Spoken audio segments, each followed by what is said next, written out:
Estamos en mitad del desierto, en el clímax absoluto de una confrontación monumental. Uf. Llevamos 40 días de ayuno, 2 tentaciones ya superadas, y de repente el tentador hace su oferta final. Y esta vez, no hay sutileza. No, nada. Va por todas. Es una propuesta directa, la más audaz que se pueda imaginar. Todos los reinos del mundo, todo su poder, toda su gloria, a cambio de un gesto, Uno solo. una genuflexión. Un solo acto de adoración. Y la respuesta es una de las órdenes más secas, más contundentes de todo el Nuevo Testamento. Vete, Satanás. Ahí es nada. Pues bien, hoy vamos a sumergirnos precisamente en esa escena, a partir de los textos que nos han llegado, incluyendo un análisis detallado de las palabras clave en griego y un documento que explora las tensiones de este momento. Queremos entender por qué esta tercera tentación es tan distinta Y tan peligrosa. y tan peligrosa. ¿Qué estaba realmente en juego en lo alto de esa montaña? Has dado en el clavo con las preguntas, porque aquí es donde surgen las dudas más profundas, las que definen todo lo que viene después. A ver, La primera, y quizá la más inquietante, es: ¿era real la oferta del diablo? ¿De verdad tenías autoridad para dar los reinos del mundo? buena pregunta. ¿Y si aceptamos que sí? La segunda es todavía más complicada. Si el objetivo final, que era recuperar esos reinos, era legítimo, ¿por qué rechazar un atajo? Un atajo que evita el sufrimiento, que evita la cruz. Claro. Hoy vamos a analizar qué hace que la adoración sea ese punto de ruptura, la línea roja que no se puede cruzar. Jamás. Pues empecemos por la respuesta, que es increíblemente densa. Son apenas unas pocas palabras, pero cada una. Cada una tiene un peso enorme. La primera parte es la orden directa. Vete, Satanás. Suena casi a una orden militar. Totalmente. En el griego original, la palabra para vete es hipaje. Y paje. Y no es una sugerencia, no es un por favor, márchate. No, es un imperativo aoristo, una orden tajante, Que exige obediencia inmediata. inmediata y definitiva. Es el lenguaje de alguien con autoridad superior despidiendo a un subordinado.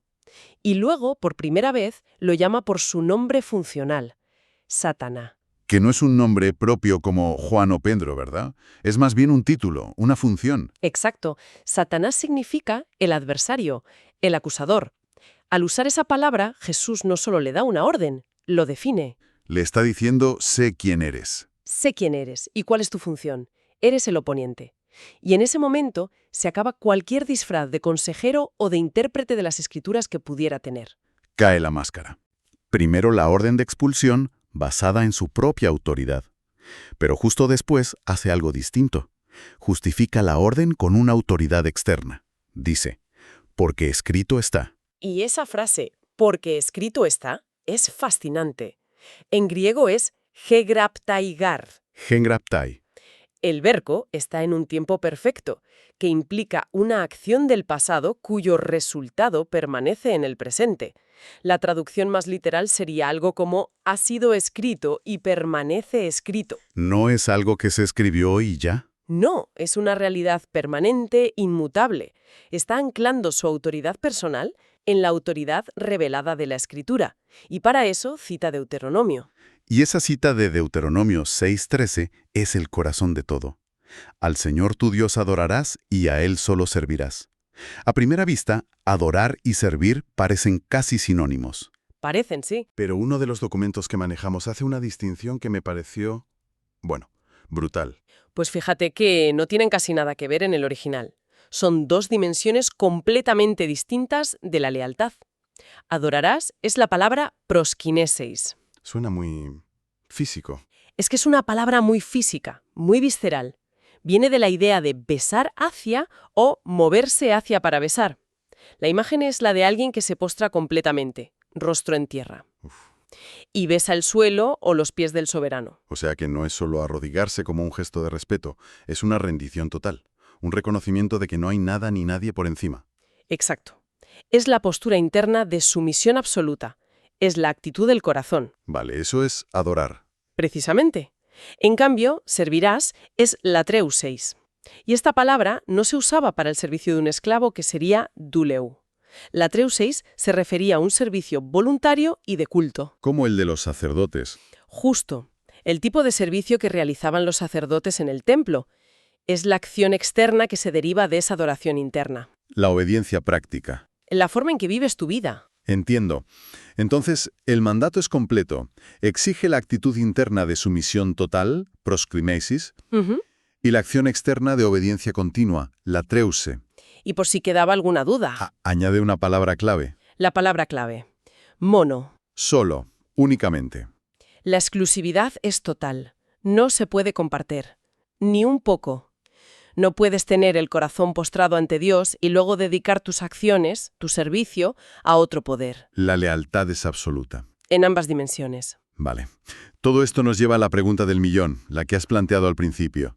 ¿Estaba el diablo mintiendo? Iba de farol. Iba de farol cuando ofreció los reinos del mundo. Porque el Evangelio de Lucas añade un detalle escalofriante.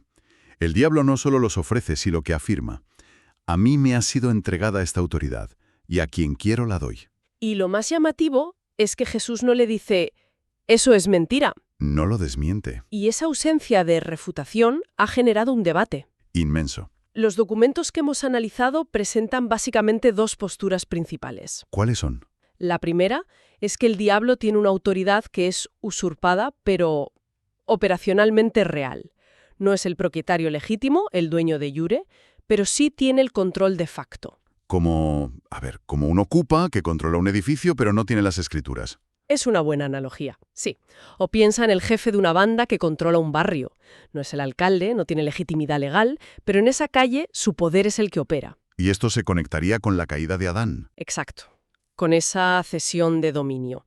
Por eso en otros pasajes se le llama el príncipe de este mundo o el dios de este siglo. Su poder sobre los sistemas mundiales, políticos, económicos, culturales, es real. Aunque sea temporal. Temporal y, en última instancia, permitido por Dios. Vale, esa es una postura. Y es bastante inquietante, la verdad. ¿Cuál es la otra? La otra es que la oferta es sencillamente un fraude. Directamente. Directamente. Se basa en que el diablo es definido como padre de mentira. Está ofreciendo algo que no es suyo. De hecho, el Salmo 2 ya profetizaba que el padre le diría al hijo: pídeme y te daré por herencia las naciones. O sea que los reinos ya le pertenecen por derecho. Ya son suyos. Uno de los textos lo describe de una forma muy gráfica. Es como si un ladrón que ha entrado en tu casa intentara vendértela a ti, el propietario legítimo. Pero estas dos ideas parecen casi incompatibles. O tiene poder real o es un estafador. Pues lo interesante es que no son tan incompatibles. Una posible síntesis, que es la que parece tener más sentido, es que ambas son ciertas en diferentes niveles. A ver, explícame eso. El diablo tiene poder operacional sobre los sistemas corruptos del mundo. Puede ofrecerte un atajo hacia el éxito dentro de su sistema. La fama, el poder. La fama, el poder político, la riqueza obtenida de forma ilícita. Pero no tiene la propiedad legítima de los reinos. No puede otorgar la autoridad que solo el Padre puede dar. Entiendo. Así que la oferta es real en un sentido. Puede darte poder en su sistema. Pero es un fraude en el sentido último. No puede darte lo que ya te pertenece. Te ofrece una imitación barata. Entiendo. Y eso me lleva a pensar, si la oferta era, al menos en parte, real, y el objetivo final de recuperar los reinos era bueno, ¿por qué no tomar el atajo? Es que suena casi ineficiente, ¿verdad? Sí, ¿por qué elegir el camino del sufrimiento, de la cruz, si había una forma de conseguir lo mismo sin tanto dolor? Porque el método define la naturaleza del resultado. Esta es una de las ideas centrales que se desprenden de los textos. Un reino que se obtiene mediante la adoración al adversario. Sigue siendo un reino del adversario. Por definición. Aunque estuviera gobernado por Jesús. El medio utilizado, el pacto, la adoración, contamina y pervierte el fin. La cruz no es un obstáculo. No, la cruz no es un obstáculo a evitar en el camino. Es el mecanismo mismo por el cual el reino se establece de forma legítima. Se vence al mal con la obediencia radical a Dios, no pactando con él. O sea, que el cómo se consiguen las cosas es tan importante como el qué se consigue. Es que el cómo determina la verdadera naturaleza del qué. Además, hay otro principio que las fuentes llaman el principio de no bypass. De no atajo. De no atajo, exacto. La encarnación significa que Jesús, como hombre, opera bajo las reglas y restricciones humanas. Tomar ese atajo sería usar un privilegio divino. salirse de las reglas del juego. Rompería la integridad de su misión. Totalmente. Sería romper la integridad de su misión como el segundo Adán, el hombre perfectamente obediente. Claro, y ese patrón se repite constantemente, ¿no? No convierte las piedras en pan para su propio sustento, porque debe confiar en la provisión del Padre. Exacto, No se lanza desde el templo para forzar una intervención espectacular. porque no debe poner a prueba a Dios. Y finalmente, no baja de la cruz, aunque se lo gritan. Siempre rechaza el atajo, el bypass. Es una coherencia absoluta. Y esto tiene una aplicación muy directa. Es la tentación de buscar objetivos que son perfectamente legítimos. Proveer para la familia, tener éxito. Exacto, pero a través de medios corruptos. Una pequeña mentira en el currículum, una manipulación para cerrar un trato, traicionar a un compañero. Pero ese es un estándar casi imposible de mantener. En el día a día todos buscamos el atajo, en el buen sentido, la forma más eficiente de hacer las cosas. No, claro, no se trata de eficiencia, se trata de jurisdicción. La pregunta clave es, ¿el atajo te obliga a cruzar una línea de integridad? ¿Te pide algo a cambio? Te pide un pequeño acto de adoración a otro sistema de valores. El problema no es buscar una ruta más corta. El problema es que el atajo que ofrece el adversario siempre tiene un peaje. Un coste oculto. Siempre. Y ese peaje, por pequeño que parezca, es tu lealtad. Al aceptarlo, cambias de reino, aunque no te des cuenta. El coste es la soberanía. Me llama la atención una cosa más de la respuesta de Jesús.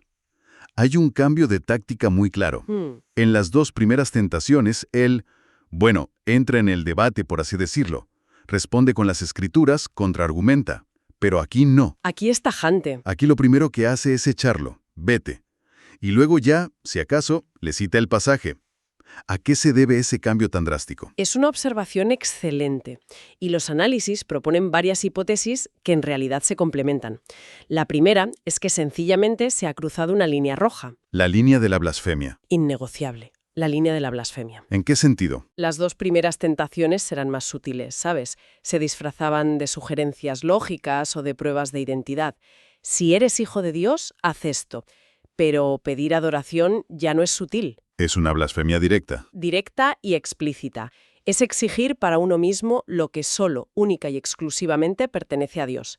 Y ante la blasfemia, la respuesta adecuada no es un debate teológico. Es una expulsión. Fulminante. Se acabó la conversación. Claro, es que pedir adoración ya es jugar en otra liga. Es el game over de la sutileza. Ya no hay nada que discutir. Nada.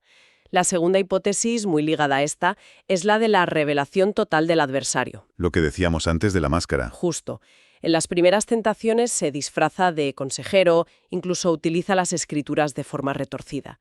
Pero al decir, si te postras y me adoras, se quita la máscara por completo. Revela quién es y qué quiere. Revela su verdadera identidad y su objetivo final: suplantar a Dios. Una vez que se identifica como Satanás, el adversario por antonomasia, es tratado como tal. Ya no hay diálogo. Solo la orden de expulsión. Solo eso. Y creo que había una tercera idea en los textos que lo cierra todo de una forma muy sistemática. La idea de que, simplemente, la auditoría había terminado. Exactamente. Hay una tradición que se recoge, por ejemplo, en la primera carta de Juan, que resume todas las tentaciones humanas en 3 categorías. 3 arquetipos. 3 arquetipos. Primero, los deseos de la carne, que se correspondería con la tentación del pan. Lógico. Segundo, la vanagloria de la vida, el orgullo, que encajaría con el salto espectacular desde el templo. También. Y tercero, los deseos de los ojos, la codicia, que es precisamente la oferta de los reinos del mundo y su gloria. O sea que las 3 tentaciones no fueron aleatorias. Cubrieron todo el espectro. Fueron un examen completo, cubriendo todas las áreas de posible vulnerabilidad humana. Y una vez superada la tercera, la prueba ha terminado. Ya no tiene más ángulos de ataque. Al menos en ese momento. Ha agotado su arsenal. La victoria de Jesús es total, porque ha sido probado en todos los frentes posibles, y ha permanecido fiel. Ya no hay nada más que probar. Entonces, si intentamos juntar todas las piezas, ¿qué nos queda? La idea central que parece emerger es que el camino importa tanto como el destino. Muchísimo. Que el reino de Dios no se puede construir con las herramientas de su adversario. Rechazar el atajo, aunque el camino sea más largo y doloroso. No es debilidad, es la esencia de la victoria. Es una lección radical sobre la integridad del método. Totalmente. Y esto nos conecta con un desafío que es muy actual, ¿no? Desde luego. El principio de la adoración exclusiva en un mundo que constantemente nos exige múltiples lealtades. Fragmentadas. Sí, fragmentadas. Tenemos lealtades hacia nuestro país, nuestro trabajo, nuestra familia, nuestras ideologías. Y la clave que se desprende de este análisis no es que haya que anularlas, No, claro. sino entender que todas ellas son secundarias, derivadas y condicionales. ¿Qué quieres decir con condicionales? Te son válidas siempre y cuando no entren en conflicto con la lealtad primaria y absoluta. La prueba de fuego es a quién o a qué obedeces cuando esas lealtades chocan. Cuando hay conflicto de intereses, por así decirlo. Exacto. Si tu trabajo te pide hacer algo que viola tus principios, ¿a quién sirves? Si tu ideología te pide odiar a un grupo de personas, ¿a quién adoras? Esa es la pregunta que la tercera tentación pone sobre la mesa. La lealtad última solo puede estar en un lugar. Y la escena termina de una forma muy reveladora. El diablo entonces le dejó. No se dice que fuera vencido por un rayo de luz o por fuerza bruta. No. Simplemente se va, Se va. porque ya no tiene más cartas que jugar. Y solo entonces, después de rechazar la oferta del usurpador, leemos que vinieron ángeles y le servían. Que es un detalle crucial.